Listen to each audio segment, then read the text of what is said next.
quatrième, troisième, exercice de calcul de volume. J'ai sélectionné pour vous les numéros 56, 60 et 64 de cette page.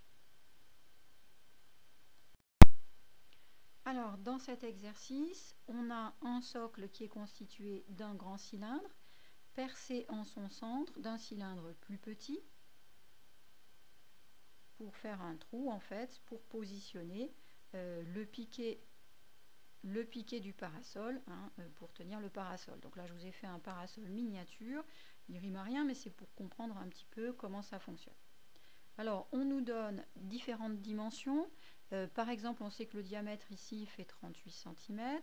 On sait que la hauteur aussi du cylindre socle fait 6 cm. Et il est percé en son centre d'un trou cylindrique aussi, dont le diamètre fait 2,5 cm. Il s'agit de connaître le volume de sable que l'on peut mettre dans ce socle. C'est mon objectif, connaître ce volume. Alors, assez clairement, le volume de sable, ça va être le volume du socle, c'est-à-dire le volume du grand cylindre, moins le trou. Donc, volume du grand cylindre. Comment fait-on pour calculer le volume d'un cylindre? Eh bien, on fait R de base fois hauteur. Alors, R de base, ici, c'est un disque, donc pi fois rayon au carré fois hauteur. Il n'y a aucune lettre dans l'énoncé, donc je garde mes mots, je ne mets pas autre chose à la place, je n'ai pas de lettre à mettre. Maintenant, je vais remplacer par les données de l'énoncé.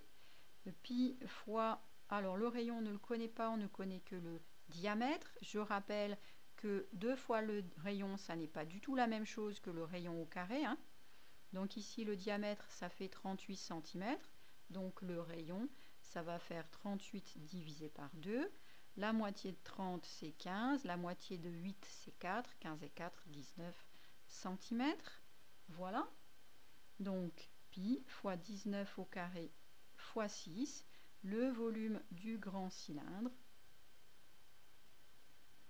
est égal à... Alors, quelle précision on veut? On veut une précision au centimètre cube près.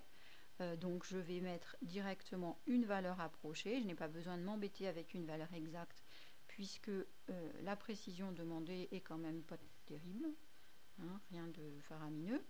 Alors, je cherche le nombre pi, il est ici, pi fois 19 au carré fois 6.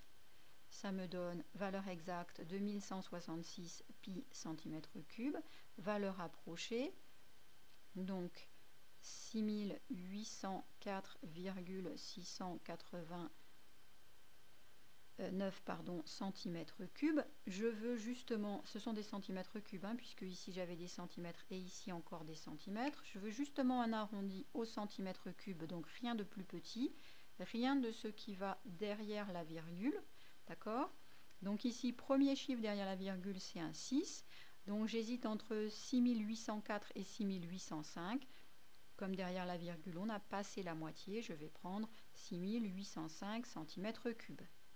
Donc le volume du grand cylindre,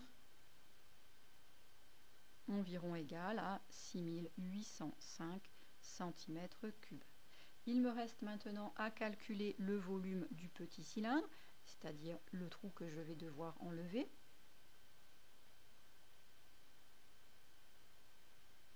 Alors le volume du petit cylindre, c'est la même formule de volume, pi fois rayon au carré fois hauteur.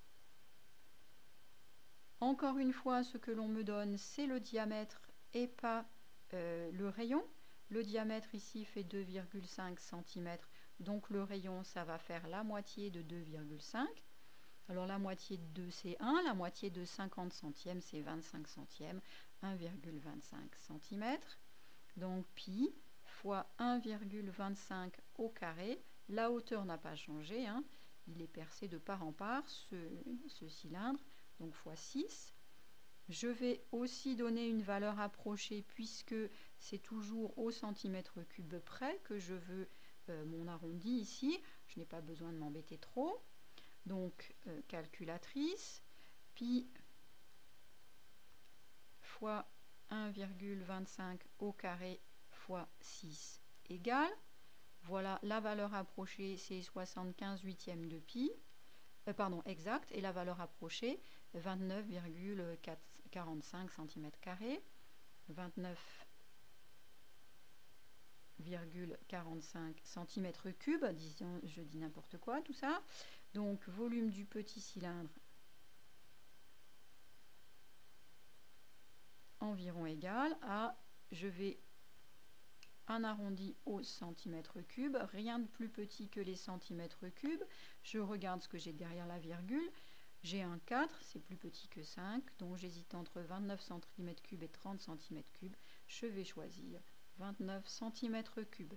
Et donc le volume du socle, et aussi le volume du sable, du coup, ça va être le volume du grand cylindre, moins le volume du petit cylindre. Et donc ça va être le volume du sable, ça va donc être à peu près 6805 moins 29, donc le volume de sable sera d'environ 6805 moins 30, 6775, 6776 cm3. Par mesure de précaution, je tape quand même ce calcul à la calculatrice, mais ça fait du bien de se dérouiller un petit peu le matin. Voilà, 6776 cm3, je ne me suis pas trompée. Et voilà, l'exercice est corrigé. Je rappelle la rédaction. D'abord la formule avec les lettres et les mots. Ensuite, on remplace. On explique d'où viennent les nombres que l'on a trouvés, hein, le calcul du rayon. Le rayon n'était pas donné, il fallait le calculer. Voilà, j'espère que c'est bien compris et que vous avez bien retenu comment on rédige ce genre d'exercice. Bonne continuation, à tout à l'heure pour l'exercice numéro 60.